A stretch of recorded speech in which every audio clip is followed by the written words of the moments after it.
Canada just became a bigger problem for American factories without firing a single shot. As aluminum prices surge, Canadian metal is finding better paying buyers in Europe, making supplies tighter for US manufacturers. And that creates a serious threat for America's auto industry. The price American factories pay for aluminum has exploded. The US Midwest aluminum premium blew past $1 per pound in early 2026, more than quadrupling from where it stood when Trump took office. Canada, America's largest aluminum supplier, is redirecting metal to Europe for better prices. And two of America's biggest automakers, Ford and GM, build their trucks out of exactly the metal that just became dramatically harder to get.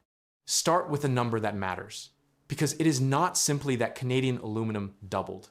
It is that the US Midwest aluminum premium, the extra cost American buyers pay to get physical metal delivered, exploded past $1 per pound in early 2026. S&P Global reported that the premium had more than quadrupled from its level when Trump took office. That premium sits on top of the base metal price, so American manufacturers are paying far more than global buyers for the same aluminum. Trade uncertainty and supply tightness drove the premium to record highs, and the United States was heavily dependent on Canada for imported aluminum the whole time. Why does Canada matter so much to this equation?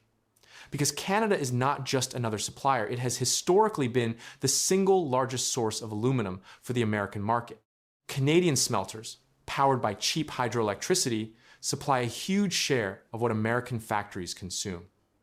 Then the 50% US tariff changed the economics of that relationship overnight. The White House further adjusted the tariff regime for aluminum imports in June 2026, keeping the pressure high. Suddenly, the metal that flowed south almost automatically became far more expensive to bring into the United States. Canadian producers responded the way any business would. They looked for better paying markets. Reuters reported that Canadian aluminum shipments to Europe increased as European premiums rose, while the US market faced record costs. European buyers were offering strong premiums, and Canadian producers followed the money across the Atlantic. This creates the central tension of the entire story. The metal still exists. Canada is still producing it. But getting that aluminum to American factories at the old price is becoming much harder because the producers have found customers willing to pay more elsewhere.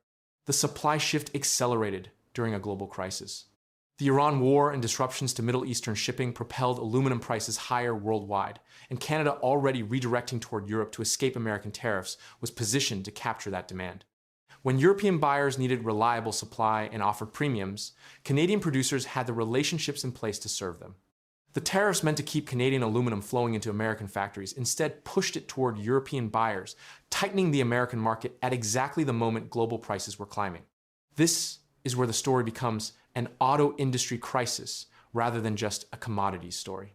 Ford and GM use enormous amounts of aluminum in their vehicles, especially in trucks and other lightweight components, where the metal replaces heavier steel to improve fuel efficiency. Aluminum is not a minor input for these companies. It is structural to how modern trucks are built. And Ford has a particularly exposed angle because its F-Series trucks are a massive part of its business.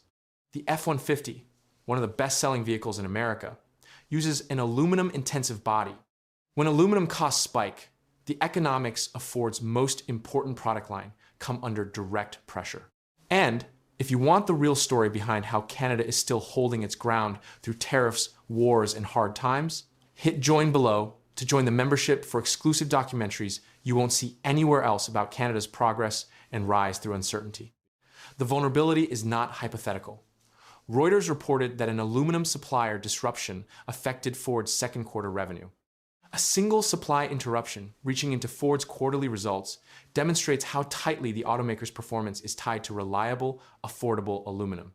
When the supply chain that feeds the F-Series wobbles, it shows up directly on the balance sheet. That is the risk both automakers now face as the aluminum premium climbs and Canadian metal finds European buyers. The tariff costs are already staggering, even before the full aluminum squeeze plays out. Both automakers are absorbing billions of dollars in tariff-related expenses. GM expects $2.5 to $3.5 billion in tariff costs this year. Ford expects around $1 billion. Those figures represent the direct hit from the broader tariff regime, and they land on companies operating in an industry known for thin margins. Adding a record aluminum premium on top of billions in existing tariff costs compounds the pressure on two companies that build their most profitable vehicles out of the metal in question.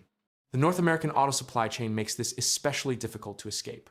Modern vehicles depend on parts and materials crossing the Canada-US border multiple times before a finished vehicle rolls off the line. Aluminum smelted in Quebec might be shipped to American plants, formed into components, and assembled into trucks in an integrated process built over decades. That integration means American automakers cannot simply swap out Canadian aluminum for a domestic alternative. The United States lacks the smelting capacity and the cheap electricity to replace it. The supply relationship was engineered around Canadian metal, and rebuilding it elsewhere would take years. So the big question becomes, who pays? If the aluminum squeeze continues, Ford and GM face a limited set of choices, and none of them are painless. They can absorb the cost and sacrifice margins, eating the higher aluminum price to keep vehicle prices stable. They can negotiate harder with suppliers, trying to secure better terms in a tight market. They can redesign vehicles around cheaper materials, though that requires expensive retooling and time. They can move more production or sourcing, which is slow and costly. Or they can pass some of the cost to consumers through higher vehicle prices, the option that reaches directly into American households. Each of those paths carries consequences. Absorbing the cost hits shareholder returns and investment capacity. Passing it to consumers raises truck prices at a moment when affordability is already strained by high interest rates. Redesigning or relocating takes years the companies do not have if the squeeze is immediate. The bigger story is that North America's tightly connected auto supply chain is being forced to change, pressured by tariffs on one side and by Canadian producers finding better markets on the other. The system built around cheap, reliable Canadian aluminum is being stress-tested in real time. The trade uncertainty makes everything more complicated. Reuters reported that Detroit automakers fear a North American trade deal revamp could cost them, as the CUSMA renegotiation threatens the terms their supply chains depend on. And just days ago, Reuters reported that the Canadian and American governments remained far apart in their trade negotiations, with US auto tariffs and Canadian aluminum among the major unresolved issues. The two subjects at the center of this story, auto tariffs and aluminum, are precisely the ones the negotiators cannot yet agree on. Until they do, the uncertainty that drove the Midwest premium to record highs remains in place. The Bank of Canada's own analysis flagged the tariff pressure on integrated industries like autos, noting how deeply the disruption reaches into cross-border manufacturing. That integration is exactly what makes the aluminum squeeze so dangerous for Ford and GM. They cannot quickly source elsewhere, cannot easily redesign around the problem, and cannot escape a supply relationship built over decades around Canadian metal. The premium climbs, the metal flows to Europe, and the automakers are left choosing between shrinking margins and higher prices. The pieces have converged into a genuine crisis for American automakers.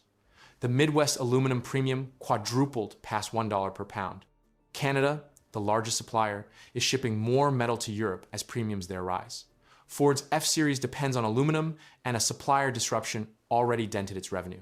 GM faces up to $3.5 billion in tariff costs, Ford around $1 billion.